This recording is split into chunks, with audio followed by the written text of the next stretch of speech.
Hello, everyone, and welcome to our lecture here in Period 5 of AP United States History on the causes of the American Civil War.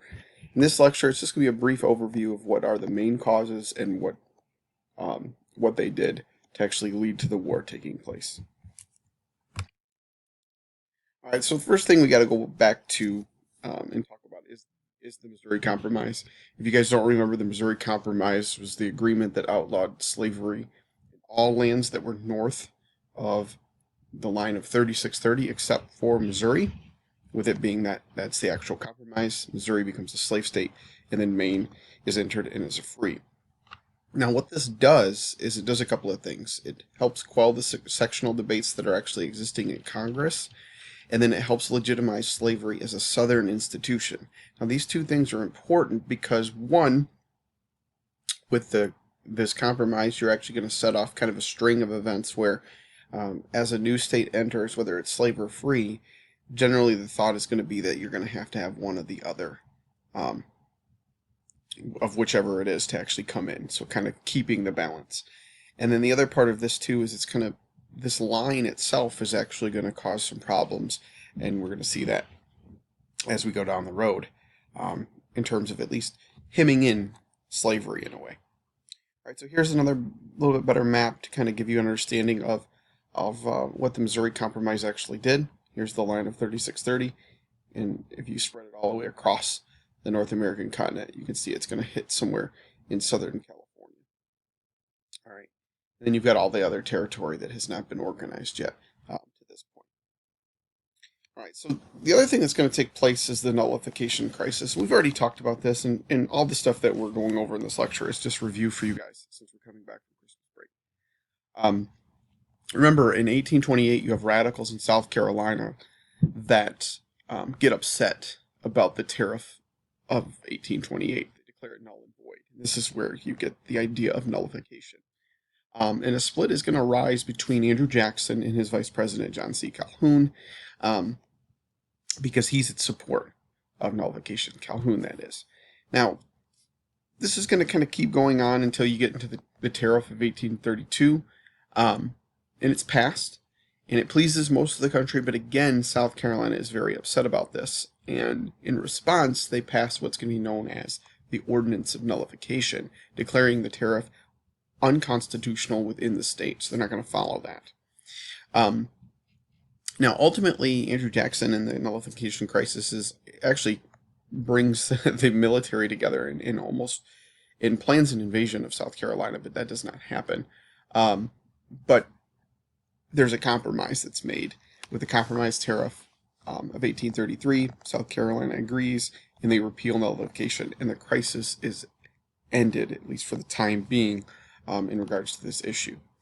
Basically, what are the effects here? Tariff rates are reduced, I believe back to 1816 levels, but states' rights are strengthened because South Carolina wins this battle in terms of state versus the federal government. And this is going to be an important thing when we consider talking about the causes of the Civil War, because this is going to mean that the states themselves are strengthened, specifically in issues pushing back against threats to slavery. All right, now states' rights again. If you guys don't remember, it's in the title. It's the idea that the state has more, or the states themselves have more power than the federal government. This is primarily going to be a position that's going to be held by Southerners in the period that we're talking about here. And basically the idea is that who held more power should have the control, okay? And this is actually going to be one of the main issues that's going to lead up to the war. States' rights versus federal rights, or nationalist rights, okay? And this is going to be going back and forth as we move forward. Now, this issue is going to grow to become the forefront issue over states' rights. Now, particularly, it's going to be states' rights over the issue of slavery. So make sure you understand that. Yes, people argue that it's states' rights, and that was the main cause of the war. And you're right, it was, but the underlying institution of the states' rights to what, or whose rights to what, and it has to do with slavery. Okay. Now we're going to jump ahead here to the Compromise of 1850. Now this is going to be very, very important as well, like everything that we're talking about here. But excuse me, this is going to arise over the addition of any of the territories that we brought in during the Mexican-American War. And one of the things that is actually going to increase these tensions, it's going to lead to the compromise to be something that's considered, is the Wilmot Proviso, which stated that any of the territory that was gained in the Mexican-American War should be completely banned of having slavery. So that kind of pushes the nation to the compromise. Now, what are the results of the compromise or the agreement? Essentially this: California becomes free. Okay, Utah and New Mexico, those territories, they're left undecided, but they're given the option at popular sovereignty. Now, both of those are going to choose not to be slave. The size of Texas is going to be reduced. If you look on a map, it's that primarily like long, skinny part that goes up. Okay, and you'll be pretty familiar with it. And primarily, it's the part that's above the line of 3630. The slave trade is going to be outlawed in Washington, D.C. And the South, their big winner is they get a stronger fugitive slave law that's going to be put in place. The Fugitive Slave Law, or Act of 1850. Now, what are the effects? Just like any of the stuff that we're talking about, these compromise, these actions, they're just there to really delay the sectionalism, and it's going to be temporary, because this is a lecture about the causes of the Civil War. All this stuff is just a delay until the Civil War starts. Now, the Fugitive Slave Law is very important here, because yes, it's a benefit for the South, at least in the initial institution of it, or action of it. But really what it does is, when they put this law in place, it actually reignites the question of slavery, and it becomes a very, very, very important topic and divisive topic from this point out. I mean, it already was, but this is like that one, just adding more to the flame and making it kind of reach into everybody's homes. Again, back to the kind of the understanding, this is the map from the same source that I got for the Missouri Compromise. You can see this is actually the Compromise of 1850. Okay, and you can see here, not really much of a change except for our territorial changes here. California free, and then Utah and New Mexico are going to be left undecided, or left open to popular sovereignty. But as I said, they're going to, and as you guys know, they're going to choose primarily to be free. And with that, it hems in the South and their issue of slavery, or their ability to expand slavery. Excuse me. Now we're going to jump to the Kansas-Nebraska Act. Now, the Kansas-Nebraska Act created the territories of Kansas and Nebraska, hence the name. Okay, and the popular sovereignty clause in this act is what is going to be controversial. And it says the people, not the federal government, should decide all questions pertaining to slavery. Now, this effectively repeals the Missouri Compromise. It doesn't do that, but it doesn't officially do that, but it effectively does with that statement on the popular sovereignty clause. So what ends up happening is you have pro-slavery and anti-slavery settlers that end up rushing specifically into Kansas. Nebraska's too far north; they're not really worrying about that. Those are pro-slavery armed, and they try to flesh out their own gains, their own territory, their own strongholds, their own government, to set up Kansas as either a free or slave state. And this leads to the events that we're going to call Bleeding Kansas. Now, the effects of this is, it increases the tensions over slavery, specifically when Bleeding Kansas, or the conflict, actually becomes violent, because you have people fighting and dying, or at least being injured and property damaged because of fighting between pro and anti-slavery. It's going to lead to the formation of the Republican Party. We'll talk more about that as a strong political party that's going to go against the Democrats. And then obviously the effect too is Bleeding Kansas itself. All right, so here you can see the Kansas-Nebraska Act kind of splits this territory here. Okay, popular sovereignty across both. This is ultimately going to be free. And then you have Bleeding Kansas here. And as we know, Kansas is going to end up going to be admitted into the Union here I believe in 1861. And it's going to be free. All right, so the Republicans and fragmentation. So the Republican Party develops out of the Kansas-Nebraska Act, like I talked about, as well as the disintegration of the Whig Party. Now, their platform is free soil or free labor. And free soil doesn't mean that everybody there is supportive of African Americans or Africans being completely set free. They just don't necessarily want, they want it to be open for um, no slavery at all. It's not so much that they're actually totally against it. This is a very, very popular platform. It brings both the abolitionists together as well as those that aren't completely for abolition but are against the idea of slavery together. Now, Bleeding Kansas is a violent guerrilla style warfare that ends up between Free Soilers and pro-slave factions in Kansas, and we talked about in the previous slide. But ultimately, what's going to happen with this Republican Party and this idea of free soil and free labor and all of these other events that we've talked about previously is going to cause this wedge. And when you look at the campaign for the 1856 presidential election, it's focused primarily just on slavery, okay? And the idea of whose rights, national or states' rights, should be followed on this issue. And what's going to happen is our political system is going to fragment into many different factions. Particularly, the Democratic Party is going to fragment over some of these issues. Now, Dred Scott. Now, Dred Scott is the event that I like to call the final domino to fall, where the nation is not going to come back from war. And that's my opinion. But with the Dred Scott case, there's no turning back really in what's going to happen within this case. So Dred Scott, if you guys, just a review, or if you don't know, if you're listening to this for the first time, was asking for freedom due to his movement to a free state. Actually, two, if you go look at the details of the case.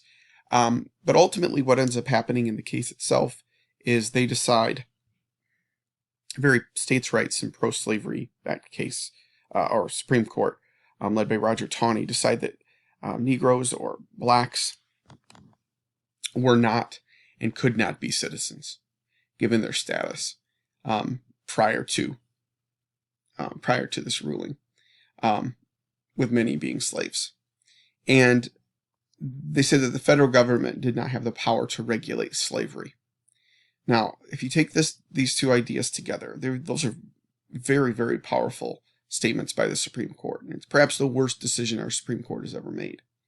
And the effects of this is, one, it angers Northern abolitionists, and kind of riles them up and brings more people to the abolitionist cause instead of really deciding the question over slavery in our country.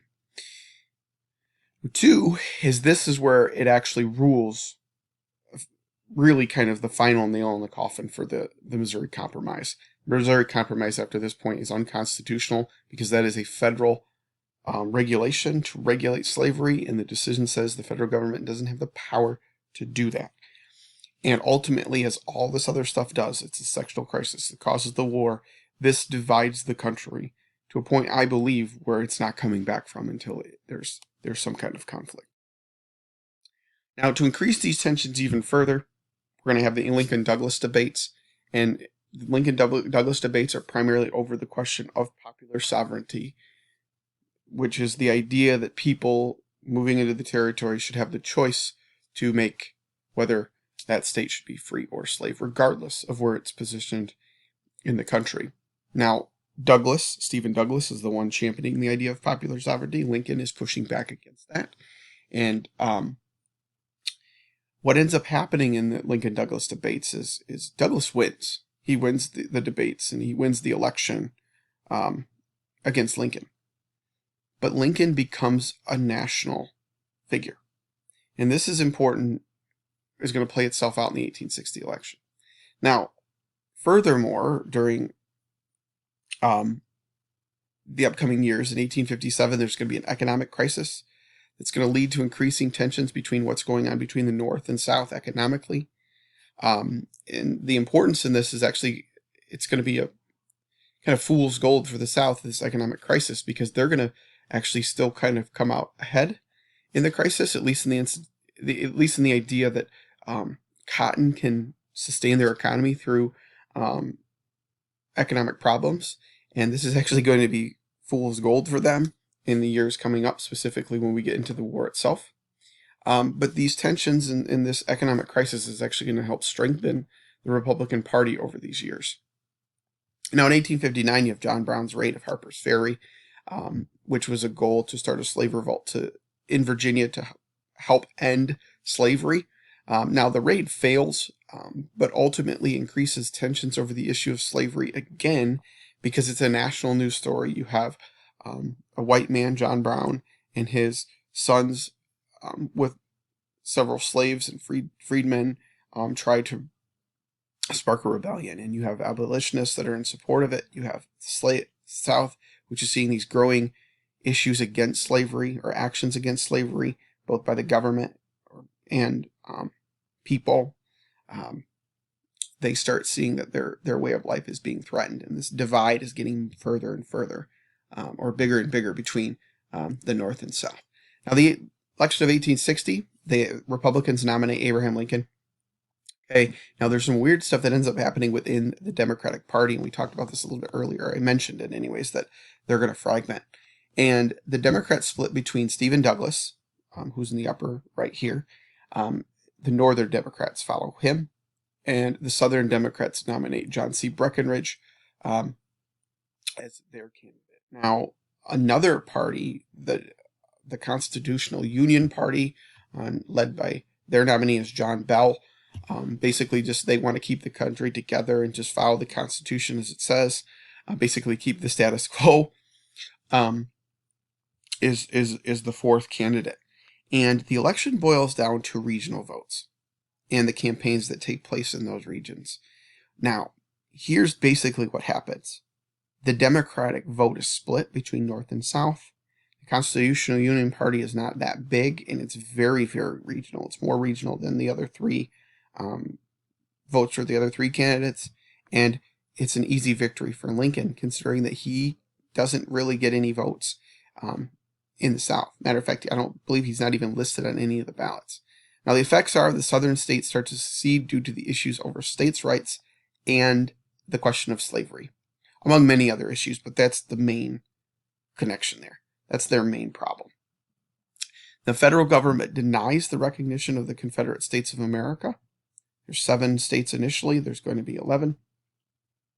And Lincoln ends up having to call for troops, which is going to lead to further states to secede, such as Virginia, North Carolina, and so forth.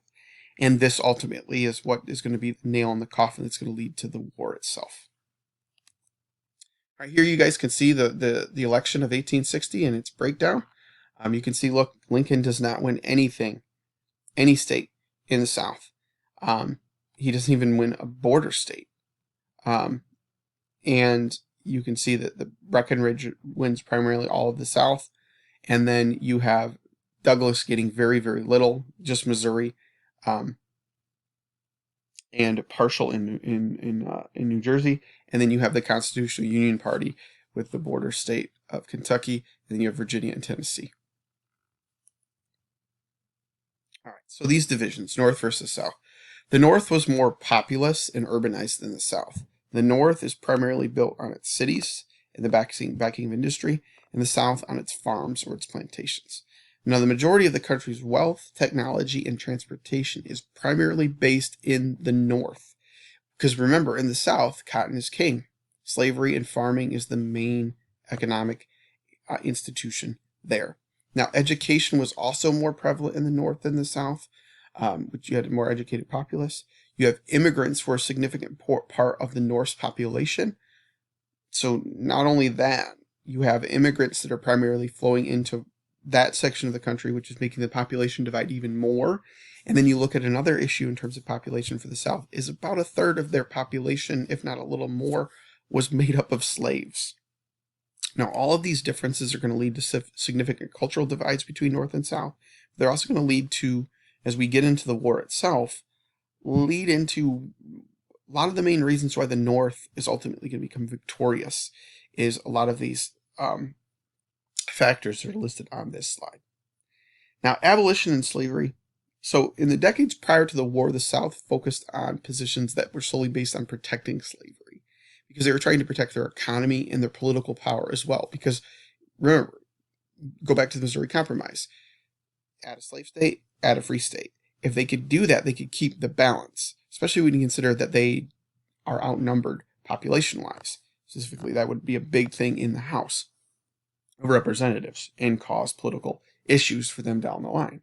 Now, the abolitionist movement grew significantly before the war, primarily because of the three reasons listed on the screen. You have people like William Lloyd Garrison and Frederick Douglass, as well as many other prominent abolitionists that are going to push the cause. With William Lloyd Garrison in his paper *The Liberator* and Frederick Douglass's story as a escaped slave. You also have the publishing of Uncle Tom's Cabin that's going to increase anti-slavery notions and bring more people onto the abolitionist movement side. And then you have the Free Soil movement, which for many, they aren't initially completely pro-abolitionists, but they're going to grow into that. And that is going to help push that, specifically with the people moving west.